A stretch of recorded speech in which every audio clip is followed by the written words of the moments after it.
L'idée c'était que eux, ils étaient dans la vallée du Grésivaudan en Isère, qu'ils avaient tout fait là-bas, qu'ils avaient le député socialiste, la sénatrice communiste, tous les maires, plein de copains autour d'eux, même Laurent Wauquiez, quoi, le président de la région, qui avait envoyé un courrier au gouvernement et tout ça, et qu'il n'y a rien qui bougeait, il y a surtout Emmanuel Macron qui leur répondait pas, quoi.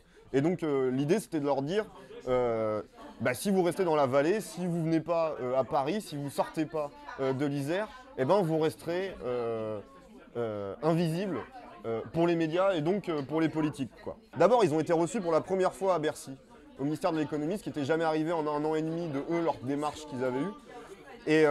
Et ensuite, on a rencontré Emmanuel Macron, qu'on a allé un peu chahuter et tout ça, donc on revient en plus sur... Enfin voilà, c'était la première percée également médiatique d'Ecopla, où on met des captures d'écran de d'une série d'articles, quoi, où on voit Ecopla en une des articles, les salariés qui viennent chahuter Macron. On a mis la petite graine dans les médias, mais il va falloir aussi aller chercher du soutien politique, quoi. Vu qu'on est en période préélectorale, j'ai fait une grande carte de Paris où j'ai mis tous les QG dessus, avec les adresses, des numéros de téléphone et tout ça. Et ils sont montés 3-4 jours à 4. Et on est allé voir, alors on est allé voir Jean-Luc Mélenchon, on a vu Benoît Hamon, Arnaud Montebourg, mais on a vu aussi quelqu'un de chez Alain Juppé, on a rencontré les 2 directeurs de campagne de Bruno Le Maire, on a discuté avec un jeune de Sciences Po qui fait la communication de Nicolas Sarkozy. Bon alors c'était pas de bol parce qu'ils étaient tous à Calais, quoi, ce jour-là. On commence l'article en disant il faut que vous sortiez de l'Isère et tout ça, parce que sinon vous vivrez pas. Et donc dans un moment où eux ils sont aussi dans une impasse et dos au mur. Et on finit l'article par des réflexions qu'on reçoit la dernière fois qu'on est descendu sur Grenoble avec François au moment du délibéré du tribunal qui leur dit qu'ils ne pouvaient pas reprendre leur usine en scope. Et donc on boit un café, voilà, on débriefe tous ensemble avec tous les salariés, les soutiens et tout ça dans un café à côté. Puis on les a au téléphone et on finit l'article en disant on en a marre, on doit se demander si on ne doit pas tout abandonner. Et l'instant d'après c'est la révolution et donc là on les recite.